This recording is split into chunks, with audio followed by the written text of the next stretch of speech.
Hey, Mike here. We're back patching that drywall. Remember, we've done our patching. Now we have to do our taping. And this is kind of a fun one that intimidates people sometimes. Don't be intimidated. But there's a couple little hints that are going to make your life a lot easier. We're going to start out with, there's two kinds of tape. There's a fiberglass tape and there's a paper tape. The difference that I see in them is the fiberglass tape you stick on before you put the mud on. You stick that on there and then put the mud over it. The paper tape will put mud down and lay the tape on the mud. So we've got our fiberglass tape on this part. I'm an old school guy. Now people are using troughs and a wider trowel. I didn't learn it that way, so I'm going to do it the way I learned it. Drive my mud through the fiberglass. Now, first hint, don't think you're going to sand it later. Put lots on, wipe lots off. I can come back and put another coat on it much easier than I can sand it. So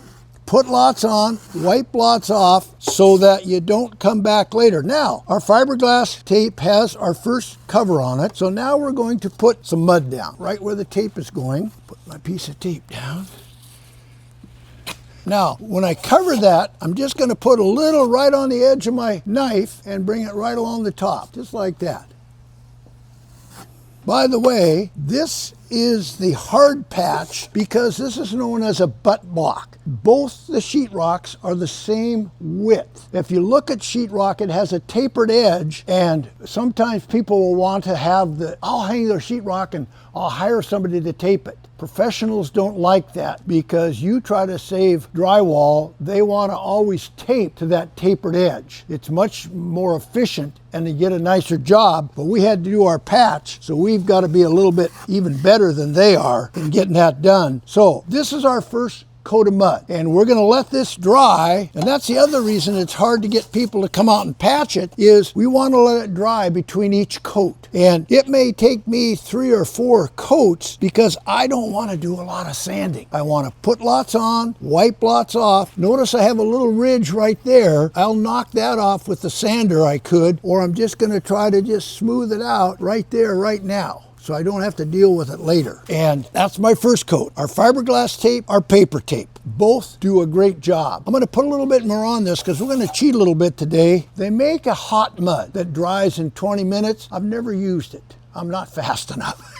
But if you want one and done, you can use the hot mud. I'm trying to build this up enough, and you'll understand here in a minute, to cover my tape. And that's the one thing about fiberglass tape. You need to put enough mud on so that the seams disappear and you have a smooth finish.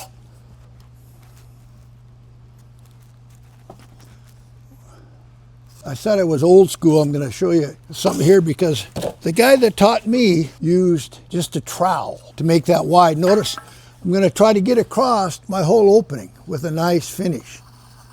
Oh, look at that. We're getting better. We're getting better at this. So now, notice I have a little edge here that I'm going to come back and get later. If I can't, I'm working right to my tape. Okay. So, there we are. We have taped our hole, and it will take another couple coats to make it fill in and be smooth as it should be.